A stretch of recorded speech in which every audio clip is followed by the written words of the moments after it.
Olá para você que acompanha a nossa programação.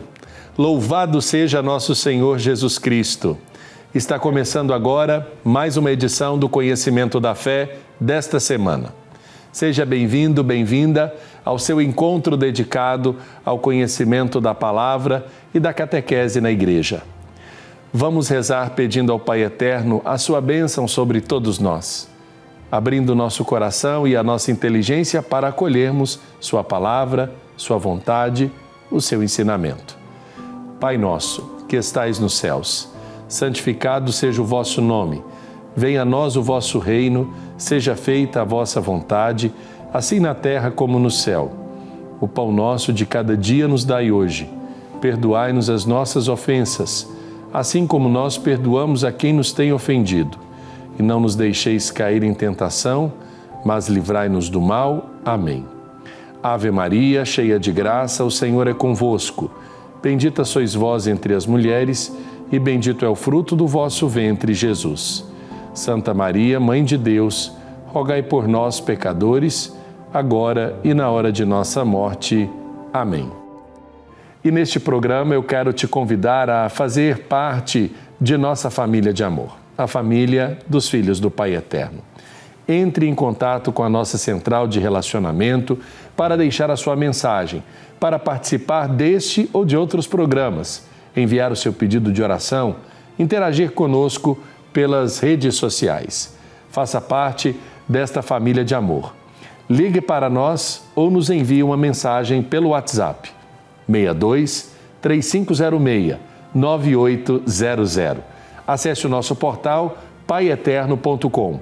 E se você está com seu smartphone, baixe aí na sua loja de aplicativos um aplicativo todo especial que nós fizemos para você, o app Pai Eterno. Vamos continuar a nossa preparação para o Jubileu de 2025, seguindo a coleção Cadernos do Concílio.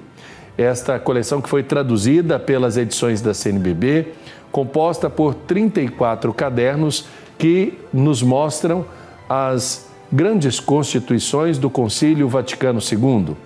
E neste programa nós aprofundaremos o conhecimento sobre o volume 6º da coleção, de autoria do padre Arturo Elberti, doutor em liturgia pela Universidade Pontifícia Ateneu Santo Anselmo, e que trata da liturgia no mistério da Igreja, tema presente na Constituição Sacrosanctum Concílio. E para a reflexão deste tema, eu tenho a alegria de estar unido a dois irmãos que estão conectados conosco. Direto de Vitória, no Espírito Santo, está a Raquel Tonini Rosenberg Schneider, assessora do setor de espaço litúrgico da Comissão Episcopal para a Liturgia da CNBB. Raquel, seja bem-vinda. Boa tarde, Padre Wellington. Boa tarde, Frei Luiz Felipe. Muito obrigada. É uma alegria estar aqui com vocês nesse momento. E também está conosco, direto de Brasília, no Distrito Federal, o Frei Luiz Felipe Marques, franciscano conventual e assessor da Comissão Episcopal para a Liturgia da CNBB. Frei Luiz Felipe, bem-vindo. Obrigado, saudações a todos, paz e bem. Boa noite, Raquel, boa tarde, Raquel, Padre Wellington, a todos que nos assistem neste momento. Primeiro, nós agradecemos a oportunidade de estarmos conectados com vocês, nesse momento em que nós damos mais um passo na nossa preparação para o Jubileu de 2025. Lembramos a motivação do Papa Francisco para retomarmos os textos fundamentais do Concílio Vaticano II, quando ele diz que é tempo de redescobrir a beleza deste ensinamento que ainda hoje instiga os cristãos e nos chama a sermos responsáveis no oferecimento da nossa própria contribuição para o crescimento de toda a humanidade. Começo falando sobre este documento. Frei Luiz Felipe, o documento Sacrosanctum Concílio, ele nasce de um movimento anterior ali, que está antes do concílio, um movimento litúrgico. Fale um pouco para nós desse contexto que antecede, por assim dizer, a elaboração deste documento. Bem, Sacrosanto Concílio, nós estamos praticamente há 61 anos, né, da formulação, da promulgação de Sacrosanto Concílio, porque foi promulgada em dezembro de 1963. Nós acabamos de celebrar 60 anos da Constituição e da Reforma Litúrgica da Igreja. Porém, nós só conseguimos entender Sacrosanto Concilium há 60 anos atrás se nós retrocedermos ainda 60 anos antes de Sacrosanto Concilium. Talvez até mais um pouquinho, 60 anos, 100 anos antes de Sacrosanto Concílio, porque a Igreja é visitada por um grande movimento, na verdade, por grandes movimentos de renovação. Movimentos de renovação bíblica, movimentos de renovação laical, movimento de renovação litúrgica. E esse grande movimento chamava a atenção para uma participação ativa na liturgia, para que os fiéis, para que a Igreja pudesse se envolver melhor nas celebrações e assim poder, aurir, participar, assim poder colher os frutos da celebração litúrgica. Tanto é, o movimento litúrgico é um grande movimento com muitos autores e ele vai acontecendo em diversos espaços, em diversos momentos, em diversos tempos. Há uma frase muito bonita do Papa Pio XII que vai dizer para nós, na conclusão do movimento litúrgico, de que é uma verdadeira passagem do Espírito Santo pela Igreja. O Espírito Santo que suscita renovações, é o Espírito Santo que suscita movimentações, é o Espírito Santo que faz com que todas as coisas se renovem, ou melhor, como nós sabemos, que renova todas as coisas. E assim, pôde renovar não só a consciência dos fiéis, a consciência do ser igreja, a consciência da unidade da igreja, mas também renovar a participação neste ato de culto que é a própria liturgia, para que os fiéis não apenas participassem interiormente da liturgia, mas também exteriormente. A partir de Sacrosanto Concilium e a partir também do movimento litúrgico, é importante entender que não existe distinção entre interior e exterior, entre a ação da alma e a ação do corpo. Há sempre uma unidade. E essa foi a grande chamada de atenção do movimento litúrgico, da chamada de atenção a partir do rito, e dessa chamada também de que nós participamos ativamente da liturgia quando nos ritos e nas preces da própria liturgia nós entendemos, entramos, participamos do mistério de Deus. Perfeito. Raquel, quando nós falamos da liturgia no mistério da Igreja, como podemos entender isso a partir do Vaticano II? Qual foi o papel, por assim dizer, da liturgia neste momento pós-conciliar? Podemos dizer que a liturgia foi a cara do concílio? Podemos dizer que a liturgia tem um papel assim, fundamental, até porque se considerarmos que é o primeiro documento do Concílio Vaticano II. A partir da própria identidade, da própria missão da Igreja, era preciso olhar para a liturgia como um lugar de celebração, um lugar de encontro de toda a Assembleia, de todo o povo de Deus, que através dos ritos, das preces, gestos, se encontra com o seu Deus e se encontra e se vê e se percebe como própria Assembleia, para viver essa graça de ser corpo de Cristo e assim como corpo de Cristo também atuar, agir no mundo como cristão. Então, a liturgia no mistério da Igreja também nos dá essa dimensão da redescoberta dessa liturgia e do seu valor existencial, ou seja, essa assembleia que descobre a liturgia como fonte, como o próprio documento vai dizer, como fonte, como cume, como ápice da vida cristã, para que possa, então, ser, de fato, sinal e símbolo para o mundo e no mundo. Frei Luiz Felipe, quando falamos de liturgia, muitas pessoas têm uma compreensão talvez equivocada do sujeito que realiza a liturgia. E aí nós deveríamos entrar nos papéis que se complementam, que são diversos. Eu pergunto ao senhor, quem faz a liturgia na igreja? A liturgia é uma ação. Essa é a principal característica da liturgia. Nessa ação, acontece a atuação, a atualização do mistério pascal de Cristo na nossa vida, no presente da nossa história.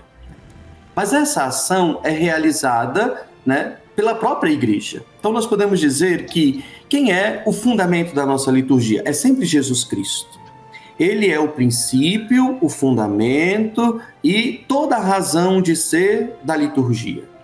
Mas, a ação de Jesus Cristo encontra com a ação da igreja. Então nós podemos dizer melhor que o sujeito da liturgia são dois, É Cristo e a igreja que se encontram numa ação. É uma ação conjunta de Cristo e da igreja. É Cristo que vai ao encontro da sua igreja, e atualiza para ela a obra da redenção, o mistério pascal, e traz para ela todos os efeitos, a força, a beleza da salvação. E a igreja que, compreendendo nos ritos e nas preces o mistério de Cristo, entra nessa ação do próprio Cristo. Então, nós podemos dizer que a ação litúrgica é uma ação de Cristo e da igreja. Nessa ação de Cristo e da igreja, há uma ministerialidade articulada. Há vários ministérios. Há o ministério do presbítero, do bispo, daquele que preside as nossas assembleias litúrgicas, mas há também outros tantos ministérios presentes. O ministério do leitor, o ministério do salmista, o ministério dos coroinhas, dos acólitos, os ministérios extraordinários da Eucaristia, o ministério da música, do canto. Então há uma ministerialidade articulada, e essa ministerialidade articulada também numa assembleia litúrgica muito ampla. Então nós podemos dizer que o sujeito da liturgia é Cristo e a igreja que agem contemporaneamente, que um vai ao encontro do outro, e neste encontro há uma ministerialidade que vai se articulando na assembleia. E essa ministerialidade vai revelando para nós também a grandiosidade da presença de Cristo nas nossas liturgias.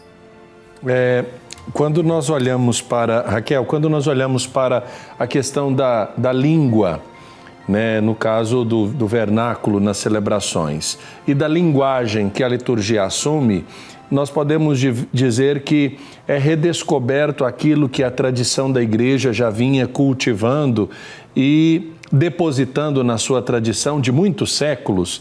O esforço do Vaticano II é de se aproximar ainda de uma genuína liturgia?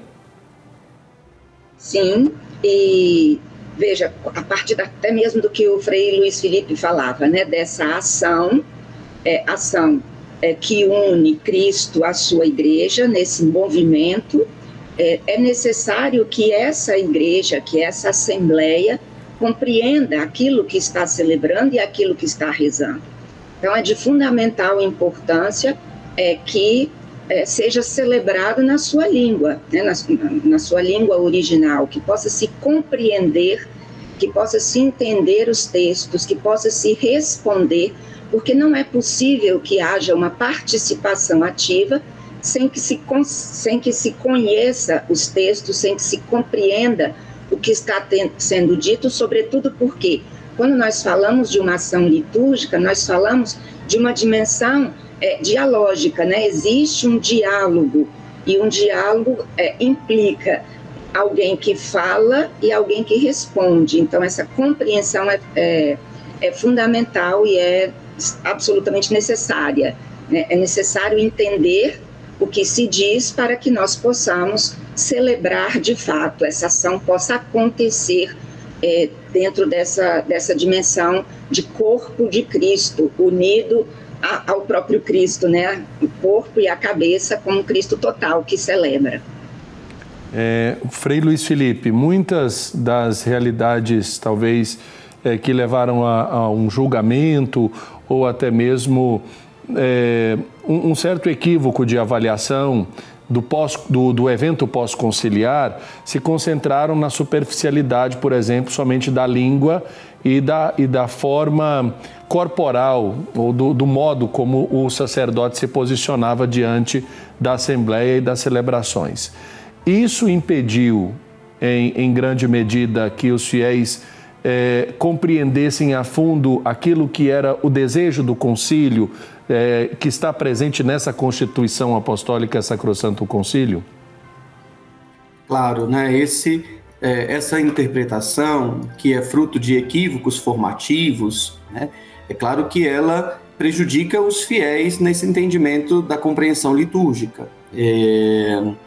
Os fiéis são formados na liturgia quando também são formados a perceber que o interesse, a intuição do Concílio Vaticano II, ao modificar os polos da liturgia, acho que a Raquel pode até depois completar isso melhor, né, aos polos celebrativos, não para valorizar um ou outro espaço, mas para, né, nessa unidade dos polos celebrativos, poder expressar, né, um único mistério, que é o mistério pascal de Cristo, no mistério da igreja que reza, que canta, da igreja que ora, junto com toda a comunidade. Né? Então, todas as vezes que nós, né, tendemos a uma formação equivocada, de uma interpretação do concílio bastante limitada, inclusive fora da história, do desenvolvimento orgânico da própria liturgia, nós desfavorecemos o entendimento da liturgia. Então, acho que o Papa Francisco, em Desiderio Desideravi, ao chamar, né, ao convidar-nos a uma formação litúrgica mais compreensiva, uma formação litúrgica que coloque em foco também o mistério da igreja, a igreja que celebra, né, quer chamar atenção a esses prejuízos, né, a esses preconceitos em relação à reforma que dificultaram o próprio entendimento da reforma. E ainda mais, né, por exemplo, eu acredito, né, que o Papa Francisco, ao nos favorecer a necessidade de voltarmos aos documentos do Concílio Vaticano II no jubileu de 2025, ele quer exatamente corrigir todos esses equívocos que foram gerados, que foram criados, todas essas interpretações dos últimos anos que não favoreceram o concílio, né, por leituras equivocadas, por leituras prejudiciais, preconceituosas, mas, sobretudo, por não entender a intuição verdadeira da reforma litúrgica. Né? A reforma da liturgia, ela tem sentido com a reforma da igreja, ou melhor ainda, né? A reforma da igreja, ela encontra sentido com a reforma da liturgia. Então, se a igreja precisa mudar, se a igreja precisa compreender a si mesma, ela compreende a si mesma onde? Celebrando. Porque é na celebração que a igreja se entende e se compreende como atora, né, nesse mistério da salvação, onde Cristo é o maior e o fundamento de toda a ação. Nós temos que ir para o nosso intervalo. Na volta, eu já volto com a Raquel para falar um pouco mais sobre essas leituras que são feitas de modo talvez equivocado diante daquilo que é o essencial do convite do Concílio Vaticano II, principalmente presente na Sacrosantum Concílio, para a renovação da vida da Igreja e da sua liturgia. Nós voltamos daqui a pouco.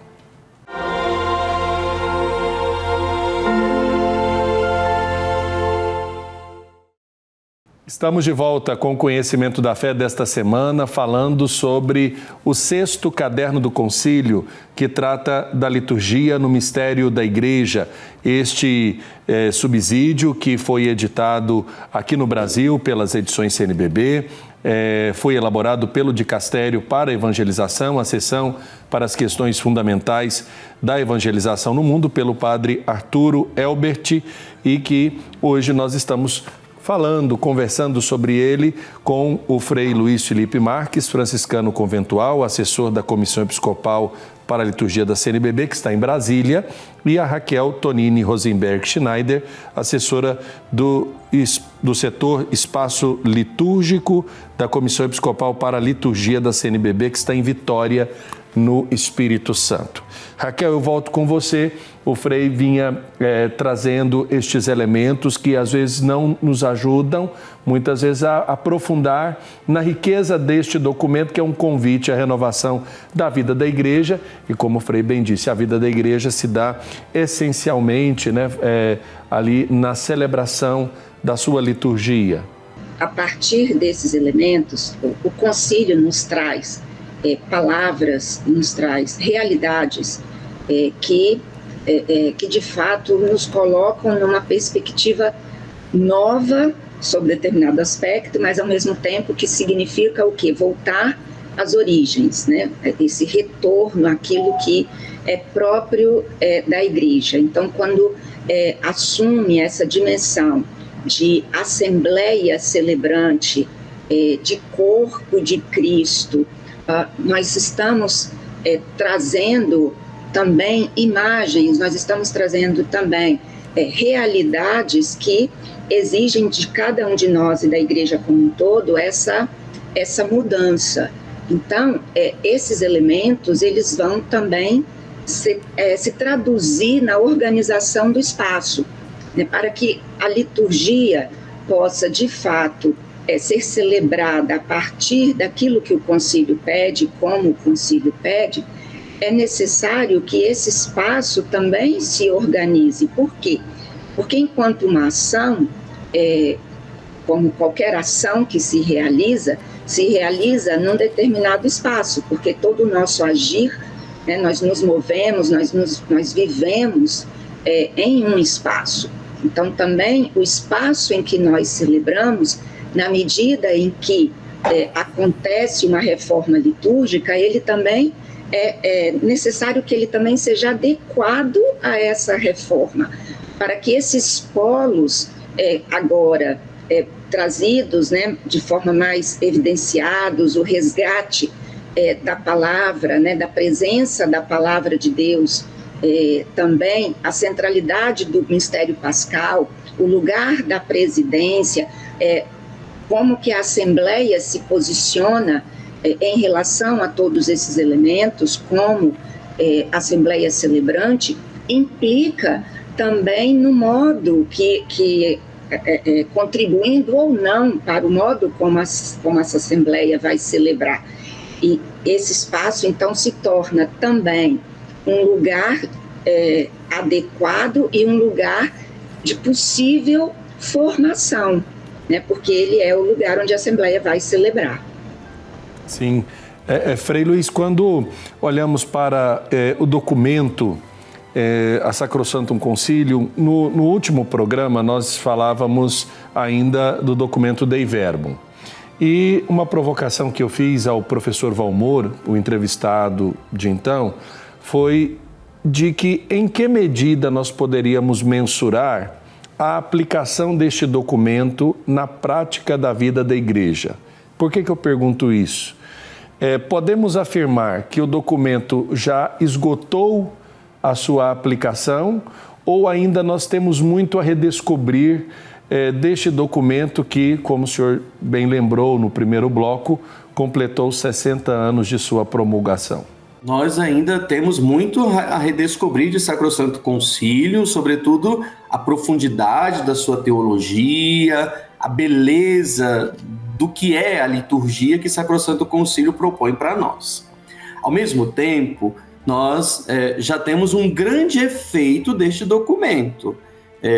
Por exemplo, o maior de todos os efeitos deste documento são as nossas próprias celebrações litúrgicas, rituais, a celebração da Eucaristia, onde Sacrosanctum Concilium vai pedir algumas revisões de algumas coisas que foram duplicadas, de algumas coisas que foram na história se distanciando da fonte da liturgia, e aí, né, pede-se logo em seguida a reforma da missa. Então nós temos aí um documento que é promulgado em 65, em 63, né, 63, 65, né, e que nós já conseguimos o quê? A reforma da missa, a primeira edição do Missal Romano em 69, por exemplo. E aí depois a segunda edição e agora recentemente nós tivemos a terceira edição do Missal Romano. Nós podemos dizer que o grande efeito de Sacrosanto Concílio, ou o principal efeito de Sacrosanto Concílio, está na celebração da Eucaristia. Consequentemente, a partir da celebração da Eucaristia, nós temos um grande efeito sobre todos os rituais, né? Sobre todos os outros sacramentos e sacramentais, que nós também encontraremos isso nos próximos volumes. Nós estamos hoje apenas no volume introdutório da Sacrosanto Concílio, mas Sacrosanto Concílio, nesse volume dos Cadernos do Concílio, ela vai ocupar praticamente 7 ou 8 volumes, e aí cada capítulo de Sacrosanto Concílio vai ser abordado de um método, a partir de um modo. Então, Sacrosanto Concílio já teve o seu efeito, sobretudo na própria celebração, na ação litúrgica do povo, na própria participação que o povo também consegue já responder à missa, como, né, a Raquel disse, se é um diálogo, né, se alguém fala, é preciso de que alguém responda, que haja esse diálogo, essa participação. Então esse é o grande efeito. Depois temos os efeitos dos sacramentos, como eu estou falando, sobre os sacramentais, todas as celebrações. Isso são o efeito que todos os rituais vão passando por renovações. Agora, a partir da terceira edição do Missal Romano, nós vamos precisar também continuar ainda com a atualização da própria liturgia, na liturgia das horas, nos lecionários, nos rituais dos sacramentos. Então, assim, nós temos um grande efeito a partir de Sacrosanto Concílio, mas esse ainda continua, né, e vai continuar por vários anos, ao ponto de nós continuarmos, atualizarmos a liturgia, embora eu não goste tanto dessa palavra, mas adaptarmos a liturgia para a nossa realidade, né? Quem celebra é o povo de hoje, não é o povo de ontem. Isso é muito importante para nós, né? Quem está celebrando é a igreja de hoje, aqui e agora, né? Que atua o mistério da salvação no hoje, né? Então, é a partir da nossa cultura, da nossa igreja, da nossa celebração, do nosso tempo e do nosso espaço, que nós vamos entendendo e aprofundando a beleza da liturgia. Mas ainda recordo, como eu falava no início, né? A grande necessidade que nós temos hoje não é tanto de focarmos nas mudanças que Sacrosanto Concílio trouxe, na missa, nas mudanças nos sacramentos, na mudança nos rituais, mas aprofundarmos o porquê dessas mudanças. E aí é o que falta. Nós só entendemos o porquê das mudanças quando nós entendemos a teologia presente no documento, a profundidade e a beleza que está presente no documento Sacrosanto Concílio, que os padres lá envolvidos naquela grande assembleia conciliar, sob a ação do Espírito Santo, foram inspirados a voltar às fontes da liturgia, a voltar às fontes da história, a beber desse espírito genuíno da história e assim aprofundarmos a beleza da compreensão litúrgica de todos os tempos.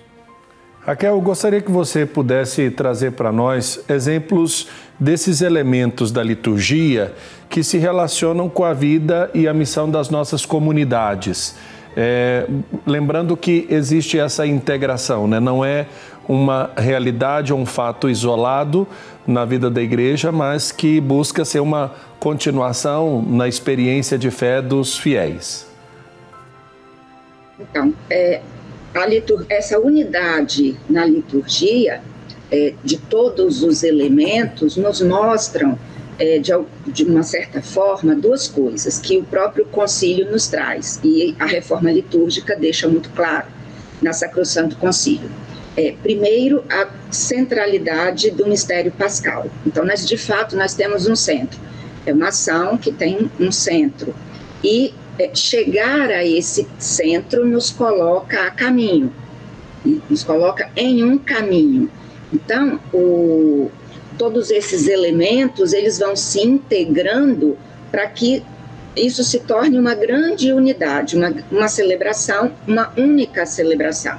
Então, nós temos, desde os polos ali que constituem a parte da entrada, dos ritos de ingresso.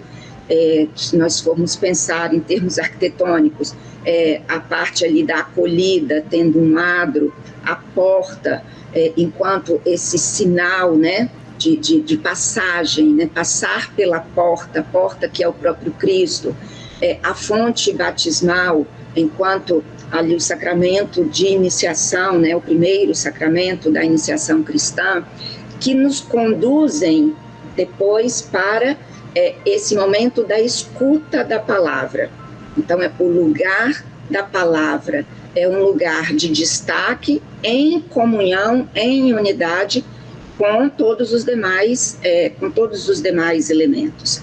Essa palavra que é escutada e que é respondida, né, pela Assembleia, e que depois se dirige para a liturgia eucarística, tendo ali como centro o altar. Então, todo esse percurso vai construindo essa ação litúrgica e a unidade dessa ação litúrgica, para que, ao fim, aconteça o envio, né? Toda essa experiência que essa Assembleia realiza, como Assembleia celebrante, reunida, e ela, então, é convocada também a ir, né? A levar esse anúncio, essa experiência feita, a levar para além, né, das paredes, vamos dizer assim, da própria igreja, além de si mesma, a ir a todos os povos.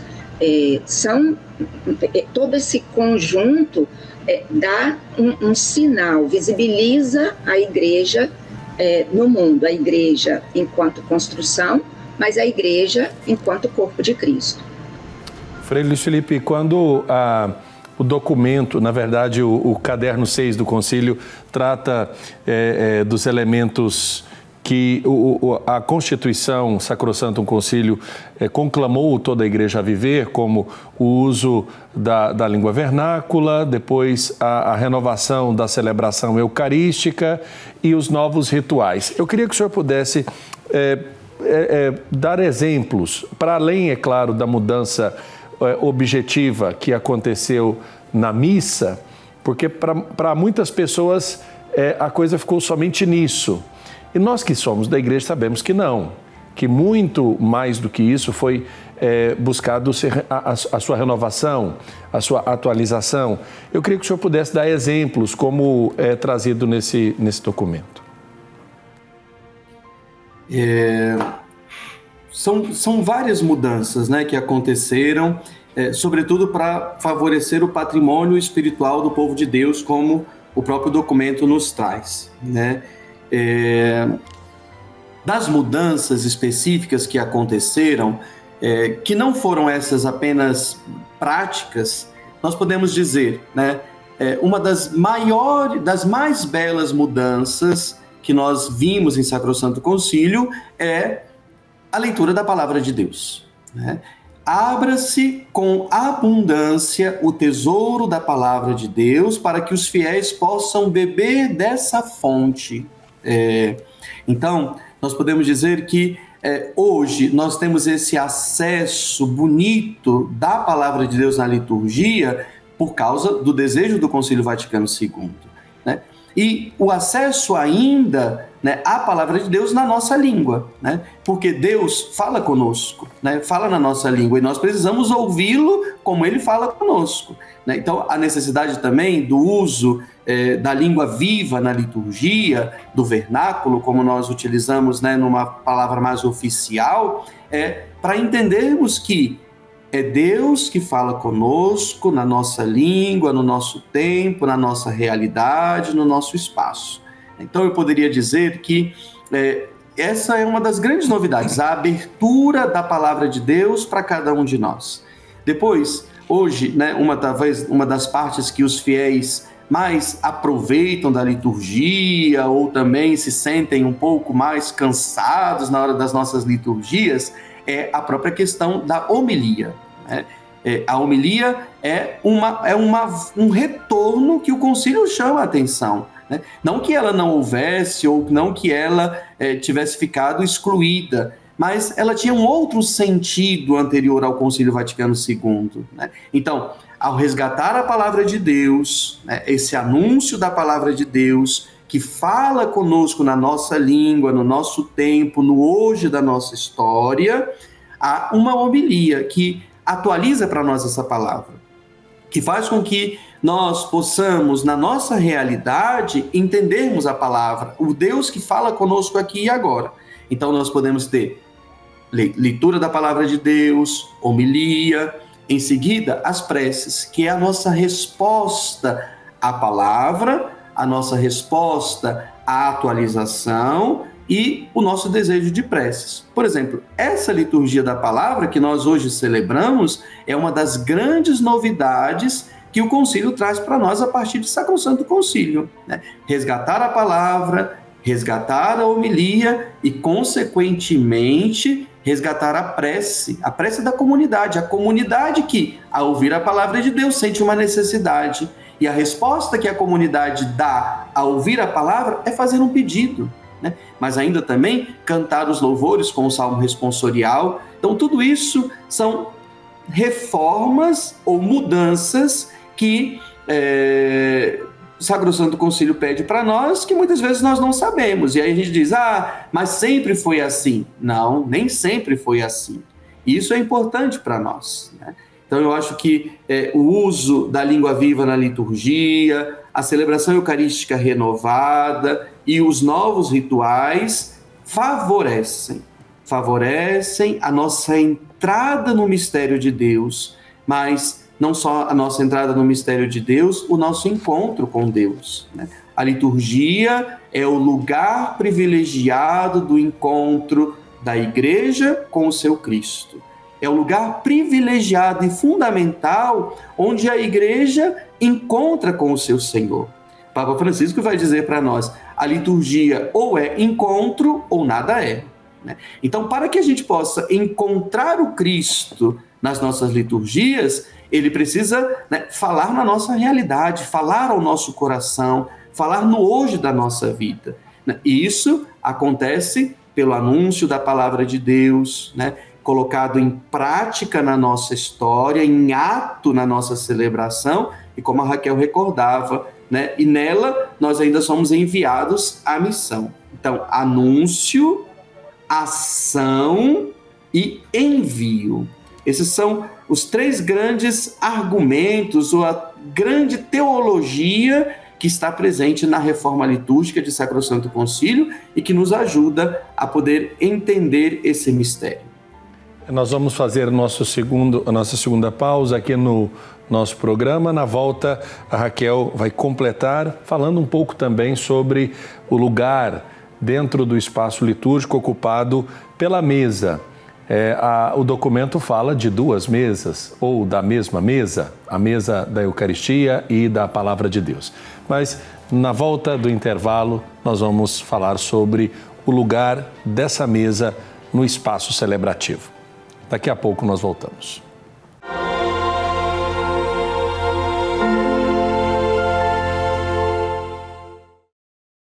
Estamos de volta com o Conhecimento da Fé desta semana, falando sobre o 6º caderno da coleção Cadernos do Concílio, editado pelas edições CNBB. Você pode acessar o site Edicoins CNBB, né, sem o cedilha, .com.br e adquirir os cadernos relativos a esta coleção editada para preparar-nos para o Jubileu Ordinário de 2025, Peregrinos de Esperança.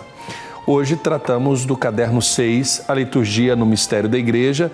Estão conosco o Frei Luiz Felipe, que está em Brasília, e a Raquel Tonini, que está em Vitória, no Espírito Santo, falando sobre a riqueza da liturgia no mistério da Igreja. Antes de irmos para o intervalo, Raquel, nós falávamos sobre o aspecto da mesa. E eu chamei a atenção porque há quem afirme ser a mesma mesa e quem insista em uma mesa para a palavra, uma mesa para a Eucaristia. Fato é que estes dois lugares ou estes dois elementos se complementam no espaço litúrgico e deve favorecer também para a vivência da liturgia nas nossas capelas, nas nossas igrejas e comunidades. Duas citações, vamos dizer assim, né? Pensando a partir do que o próprio Frei Luiz Felipe falava, de toda a riqueza, né? De tudo aquilo que de todos os passos que já foram dados a partir do concílio, eu queria trazer essas duas citações para poder falarmos um pouco sobre isso. Primeiro, que no documento 43 sobre a animação da vida litúrgica no Brasil, no número 142, existe essa referência, né? A igreja edifício deve ser funcional e significativa. Aqui estamos falando de uma funcionalidade litúrgica, é uma palavra, inclusive, delicada, né? Para a gente falar sem explicar muito. Favorecendo através da configuração e distribuição dos dois espaços fundamentais, tanto a execução da ação litúrgica quanto a participação ativa dos fiéis. Esse número que está unido aí a esse número 7, que vai tratar um pouco dos espaços e objetos para a celebração, ele pode nos ajudar muito. E depois o estudo 106 da CNBB, que também fala das orientações para projeto, construção e disposição do espaço celebrativo, lá no comecinho ele diz que esse espaço é um espaço mistagógico, porque é um espaço moldado pela liturgia. Então, quando nós falamos dessas mesas, né, as duas mesas das quais nós nos alimentamos, a palavra nos alimenta na história, no tempo, né? Cristo é a palavra de Deus encarnada na história, no tempo e no espaço, para ser historizada, se podemos dizer assim. E a partir desta palavra, da escuta atenta, tudo aquilo que o Frei Felipe falava em relação a esses grandes elementos da reforma litúrgica, essa escuta atenta da palavra que nos provoca a uma mudança, a uma percepção da nossa própria história, da nossa caminhada como povo de Deus, e que responde, né, a essa palavra que nos convida a uma intimidade, que nos convida a um encontro, porque é sempre Deus que vem ao nosso encontro e que a palavra anunciada nos chama a esse encontro, nos anuncia a própria experiência de estar com Cristo. Então, sermos alimentados por essa palavra, por esta mesa, neste lugar, né, onde nós temos o ambão, em que toda a Assembleia se volta para este lugar, para esta escuta atenta, e em consequência da resposta, a continuidade do caminho, que é o próprio Cristo, nos conduz para a mesa da Eucaristia. Então, alimentados por essa palavra, nós nos encontramos na mesa da Eucaristia para também sermos alimentados, mesa onde também nós temos a palavra, né? Sim, sim. Mas que ali somos alimentados pelo corpo e sangue de Cristo. Esse dinamismo, né, quando nós falamos que a liturgia se realiza em gestos e palavras, enquanto uma ação, ela apresenta esse dinamismo. E a organização desse espaço é fundamental para que nós compreendamos esse caminho também, que nós, como Assembleia, somos chamados a fazer. Perfeito. Frei Luiz Felipe, eu entendo que esta comissão talvez tenha, a comissão, no caso, Episcopal para a Liturgia, da qual o senhor e a Raquel fazem parte enquanto assessores, é uma comissão que tem muito trabalho. E o nosso país, dimensões continentais, muitas comunidades, paróquias, dioceses. Tivemos, agora por último, um presente para as nossas dioceses e paróquias e comunidades, que foi a terceira edição típica do Missal Romano, chegando para as celebrações das nossas comunidades.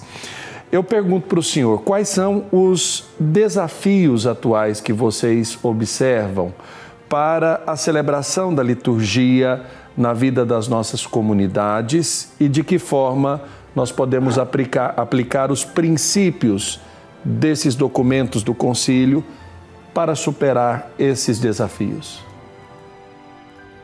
Então, a comissão de liturgia, né, como o senhor mesmo disse, ela é muito ampla. Ela tem um grande desafio, sobretudo na arte de articular a vida litúrgica no Brasil, de acompanhar, de ajudar, né, os bispos, os padres, todo o povo de Deus a celebrar melhor, né, e a ajudar a participarem ativamente da liturgia.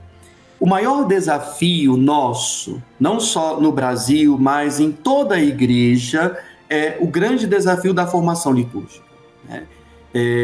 Precisamos unir não só apenas a compreensão do rito individual, mas qual o sentido do rito para a nossa existência. E o sentido do rito para a nossa existência, nós o compreendemos a partir da formação. O próprio autor deste volume 6, né, lá na conclusão, ele vai falar quais são os grandes obstáculos da liturgia hoje, né? E aí, olha, veja, o primeiro obstáculo, ele diz que é a insuficiente noção de liturgia, aquilo que nós falávamos um pouquinho antes. Se nós entendermos que Sacrosanto Concílio não só apenas quer ajudar na reforma e nas mudanças do rito, mas ajudar a teologia da liturgia, nós então poderemos ter uma suficiente ou uma melhor noção de liturgia. Mas, claro, essa melhor noção de liturgia chega para nós através do quê? De uma formação adequada, né? De uma formação adequada, coerente, a partir daquilo que a igreja nos diz. É claro, hoje também nós precisamos tomar cuidado com todas essas grandes informações que nós temos espalhadas de todos os lugares, né? Muitas vezes, né, aqueles que não têm autoridade na vida litúrgica acabaram assumindo essa autoridade e vão trazendo para nós informações equivocadas, vão trazendo formações que não estão em comunhão com a igreja e, sobretudo, não nos ajudam a permanecer na unidade. Então, um primeiro obstáculo e um primeiro desafio, a formação. Consequentemente, o segundo obstáculo é a ausência da catequese ou a catequese insuficiente. Veja só, que a formação toca em todos os aspectos, né? Então, o nosso grande desafio hoje é o aspecto formativo. Uma formação para a liturgia, que é esses aspectos, né? Como nós fazemos, o que fazemos, como nos comportamos, quais os gestos adequados fazemos, utilizamos, formação para a liturgia. Mas também participar de uma formação pela liturgia. O que ela nos dá para a existência?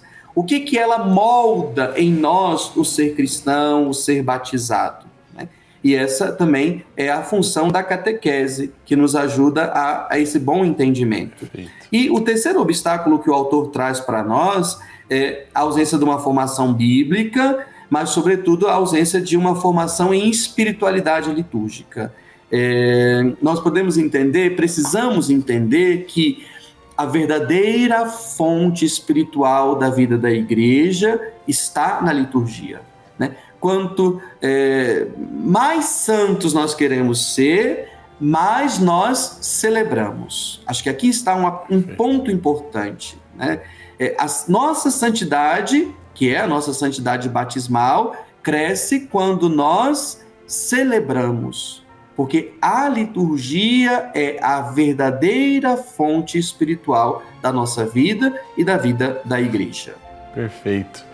O nosso tempo está esgotado, nós poderíamos ter aqui vários programas para falarmos dos diversos aspectos do documento, mas eu sempre digo, Raquel e Frei Luiz Felipe, que o programa é sempre um aperitivo, para que quem esteja nos assistindo tenha vontade, desejo de ler o documento, né? Ler a Sacrosantum Concilium, se debruçar sobre aquilo que a igreja tem feito para melhorar a nossa formação e a assimilação desse ensino. Eu quero agradecer a participação de vocês neste programa. Muito obrigado pela disposição. Apesar da distância, estamos unidos aqui. Raquel Tonini, Rosenberg Schneider, assessora do setor Espaço Litúrgico da Comissão Episcopal para a Liturgia da CNBB, está lá em Vitória, no Espírito Santo. Um abraço, Raquel, muito obrigado. Eu que agradeço, muito obrigada também. Obrigada a todos que estão aí participando conosco. Que seja de fato esse aperitivo, né? Isso mesmo, para a gente ter vontade de ler mais, conhecer mais, né? Frei Luiz Felipe Marques, franciscano conventual, assessor da Comissão Episcopal para a Liturgia da CNBB, que está em Brasília. Muito obrigado, Frei Luiz Felipe. Paz e bem. Paz e bem, agradeço pelo convite, que nós possamos caminhar, né, em prol de uma formação litúrgica, mas, sobretudo, né, em busca da unidade da Igreja, que é o momento de reconstruir, de reconciliar, para que assim nós possamos viver uma liturgia em comunhão com a Igreja e com os nossos bispos. E o nosso agradecimento a você, caro telespectador, que nos acompanhou em mais uma edição do Conhecimento da Fé. O Senhor esteja convosco. Ele está no meio de nós. Abençoe-vos o Deus Todo-Poderoso, Pai, Filho e Espírito Santo. Amém. Um abraço forte. Até semana que vem com mais um Conhecimento da Fé.